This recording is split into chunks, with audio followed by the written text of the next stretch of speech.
Comment étalonner ces exercices en fonction des différentes données, fréquence cardiaque, puissance, c'est ce qu'on va voir aujourd'hui dans cette vidéo. Mais juste avant, générique.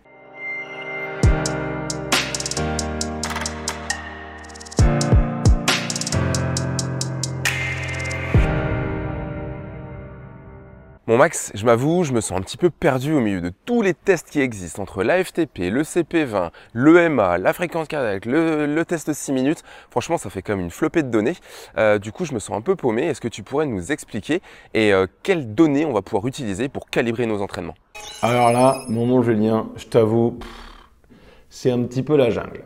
Dans le sens où des tests ou des valeurs, on en voit de partout. Alors, on va essayer de se refaire un petit glossaire, à savoir au niveau des fréquences cardiaques. Fréquence cardiaque, on va avoir une fréquence cardiaque de repos.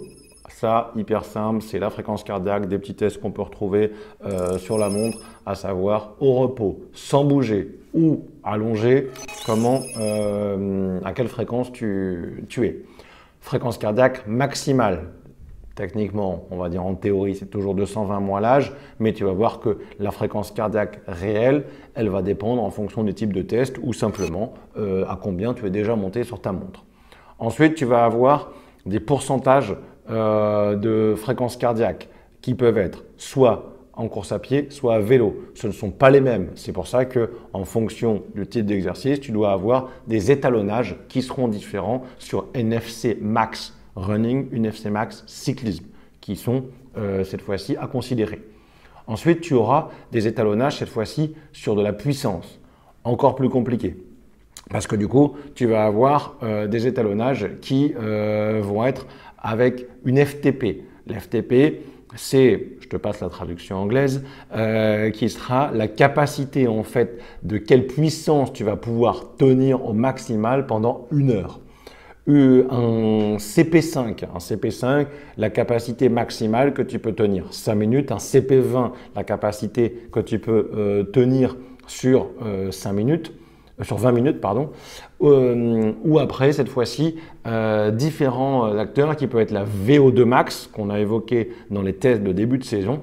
Donc cette fois-ci, le volume maximal d'oxygène que tes muscles, donc ton unité physiologique, peut consommer. Et enfin, ça tu connais, on a déjà parlé, ta VMA qui est la vitesse maximale en consommant exclusivement l'oxygène, donc la vitesse maximale aérobie, ou ton EMA qui est ton endurance maximale aérobie, c'est ta capacité pendant 20 minutes, à quelle vitesse tu peux courir pendant 20 minutes avec ce seuil-là. Tous ces étalonnages, une partie sont faits forcément en début de saison qui vont nous permettre d'avoir les grandes lignes en précision. Donc cette fois-ci, comme on l'évoquait, test plutôt labo avec la glycémie, avec toute cette lactatémie, tout ce qu'on va retrouver. Par contre, on aura également des tests fonctionnels qu'on va faire au fur et à mesure pour voir l'évolution. Ça, ce sera très intéressant pour nous. À partir de ce moment-là, on va pouvoir, avec ces différents acteurs, donc avec ces différents tests, étalonner et commencer à avoir les bons ratios. Toi, dans ton entraînement habituel, comment tu utilises ce type d'étalonnage? Habituellement, on utilise plutôt la VMA pour les fractionnés et les zones de fréquence cardiaque. À vélo, j'ai pas de capteur de puissance. Par contre, j'ai un home trainer connecté. Alors, forcément, ces différents étalonnages, et tu as tout à fait raison, ils vont être repris en fonction du matériel que tu peux avoir. Donc, tu évoquais le fait d'avoir un home trainer connecté. Ça, c'est très intéressant pour nous parce que ça va vraiment nous permettre d'avoir ce ratio donc de puissance en fonction de ce que tu vas faire, et on fera bien sûr le lien en fonction de maintenant des types de technologies. Typiquement avec le DI2, on est capable d'avoir sur quel rapport tu étais, donc sur quel braquet tu étais, et on peut faire le lien. Si jamais on n'a pas de DI2, évidemment qu'on peut simplement regarder sur faire des tests typiquement avec des pignons fixes. Par exemple, il y a certains tests de FTP qui se font en pignon fixe pour justement qu'on sache à quel rendement tu vas avoir la meilleure efficacité cette fois-ci au niveau de tes braquets. Donc, si on doit reprendre dans tes cycles, dans les phases d'endurance fondamentale, on va beaucoup utiliser cette fois-ci les seuils donc, qui vont être donc déterminés au départ par ta VO2 max et justement les différents seuils qui sont fournis par les phases de test. Il faut savoir que ta montre, par exemple, le dit, quand tu cours, elle va te dire « nouveau seuil détecté ». Nous, ça va être intéressant parce que ça veut dire que tu as évolué, ta physiologie est capable d'ingurgiter davantage d'oxygène à une vitesse soit identique, soit au contraire d'aller à une vitesse supérieure avec la même quantité d'oxygène. Donc pour nous, ce sera primordial. Pour les phases, cette fois-ci, de vitesse, on utilisera bien sûr la VMA qui sera une indication, donc tu auras des séances à faire directement sur la montre avec cette fois-ci des indications de vitesse ou simplement des indications d'allure. Il est primordial justement pour limiter on va dire les incompréhensions de pouvoir utiliser un acteur simple. Exemple sur Nolio, le fait d'avoir maintenant des séances structurées où on peut programmer à l'avance. Tu as juste à exporter la séance qui a été faite et tu la reçois directement sur ta montre et elle étalonne justement les changements d'allure, les changements de fréquence cardiaque. C'est exactement la même chose sur des séances exportables sur Zwift ou des séances sur ergomètre, donc un home trainer connecté, où cette fois-ci on va te donner des zones de puissance qui vont être à travailler. Plus tu vas respecter ces zones, plus tu vas avoir un cycle qui sera cohérent et plus du coup la zone sera efficace. Maintenant, ce qui va être important, ça va être en fonction de ces différents étalonnages, de réussir à les utiliser et les exploiter au mieux. Encore une fois, il faut arrêter à chaque fois forcément de pouvoir tout faire en même temps. Si tu ne fais pas justement un élément l'un après l'autre, tu n'auras pas l'efficacité requise. Ainsi, il va falloir optimiser au niveau de ces étalonnages chaque étape. Et une fois que tu auras optimisé ces étapes, on va enfin être le plus efficace possible et tu auras l'entraînement qui sera le plus précis possible.